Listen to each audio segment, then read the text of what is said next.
Saya akan menjelaskan tentang definisi luka bakar. Luka bakar adalah kerusakan lapisan kulit yang disebabkan oleh benda panas termasuk api, air panas, dan uap panas.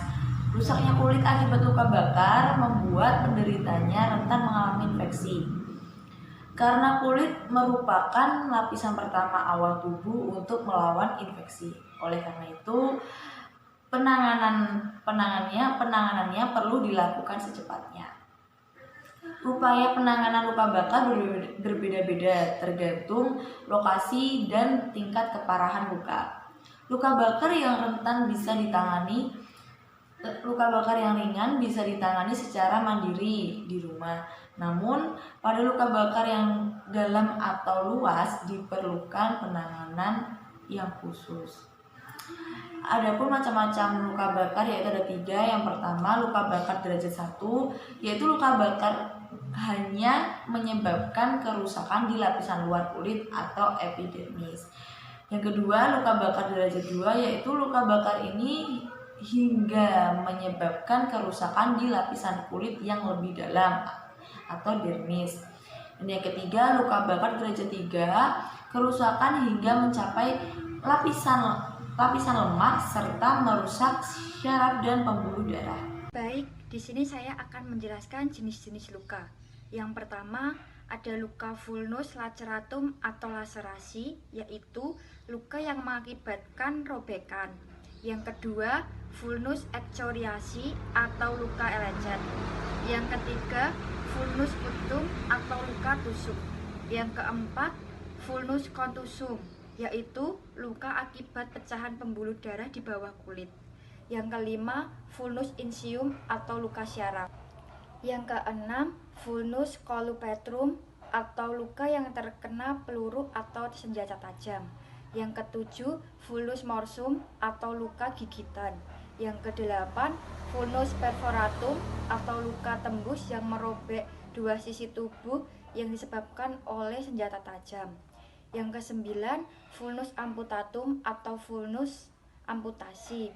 Yang ke-10, vulnus kombustan atau luka bakar. Baik, di sini saya akan menjelaskan prinsip perawatan untuk luka bakar. Yang pertama yaitu luka bakar dengan derajat pertama bisa diobati dengan produk perawatan kulit atau skincare seperti krim lidah buaya dan salep antibiotik.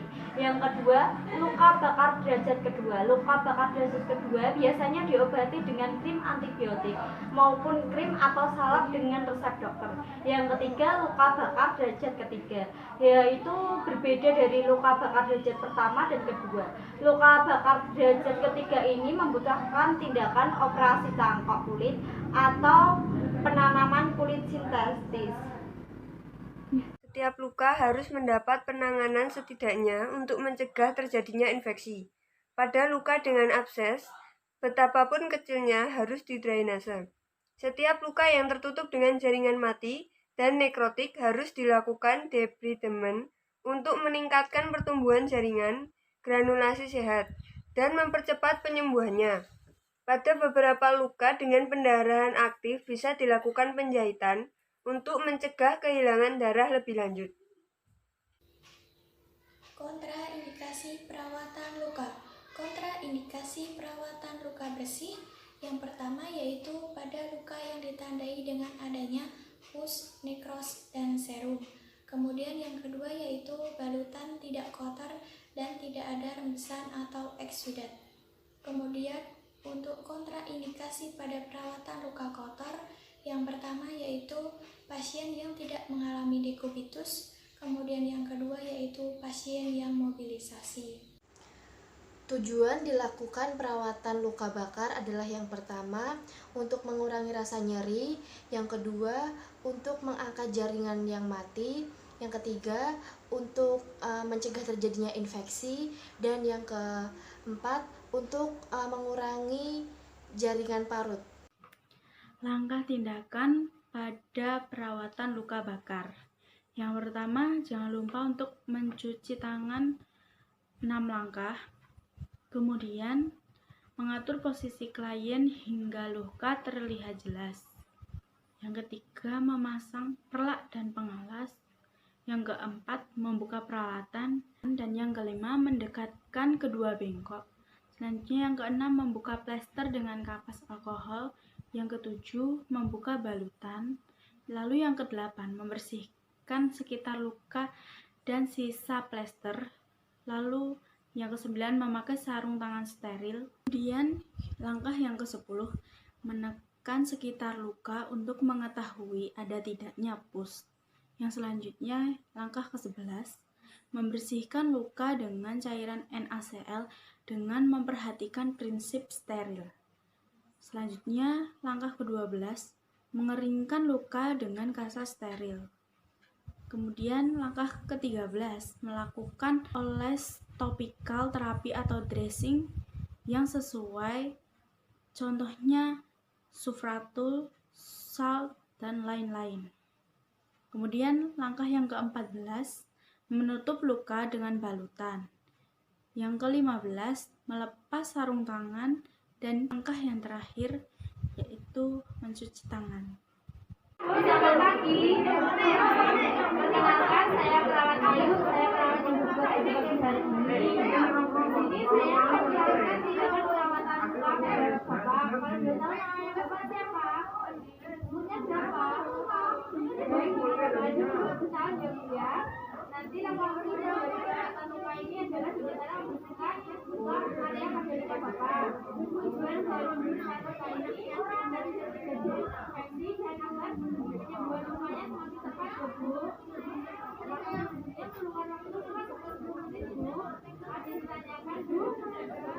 Apakah dulu ya? Baik, kalau begitu saya dahulu ya, Bu ya. Berikut alat-alatnya. Di sini ada polentang, plester, kasa, bengkok, handscoon, steril, betadine. Terus ada perlak, kom, bak instrumen yang terdiri dari pinset sama gunting.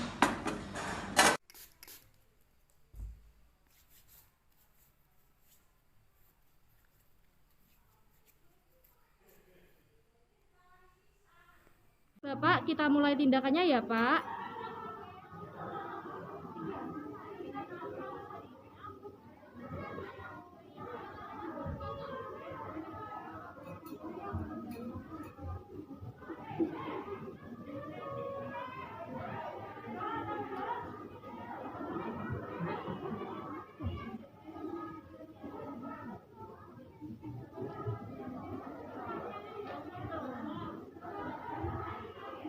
Permisi ya Pak, saya pasang perlaknya terlebih dahulu.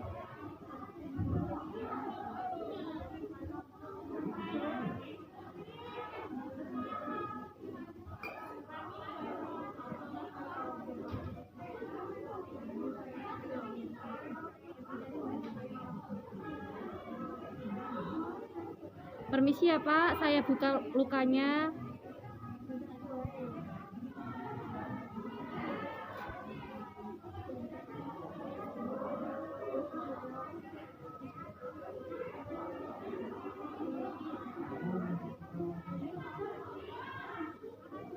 Saya bersihkan menggunakan NaCl ya Pak. Nanti kalau misalkan lu sakit, Bapak bisa bilang.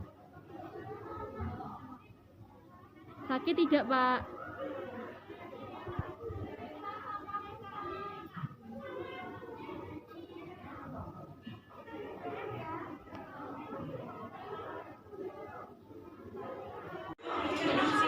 Mohon maaf Bapak, ini ada jaringan yang kotor. Saya ambil terlebih dahulu ya Pak. Sakit tidak, Pak? Tidak.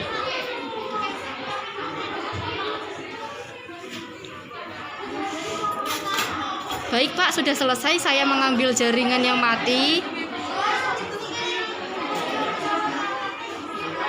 Saya bersihkan lagi menggunakan NaCl ya, Pak.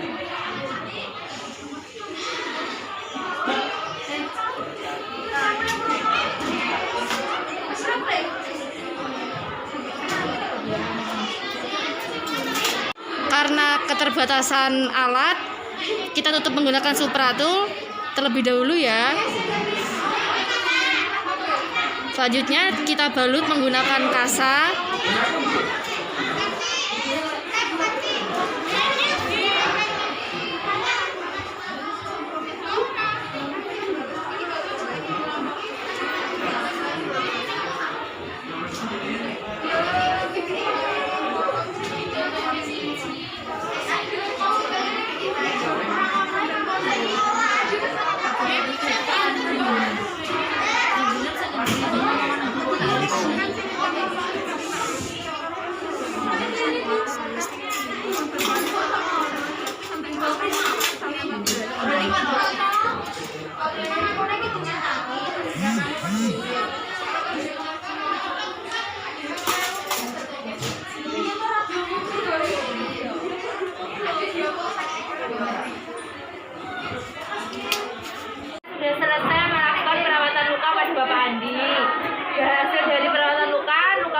tidak terjadi infeksi, tidak ada nanah, dan tidak ada odem. Apakah Ibu ada yang ditanyakan? Tidak. Nanti jika Ibu membutuhkan saya, Ibu bisa mencet bel di atas ranjang Bapak atau bisa di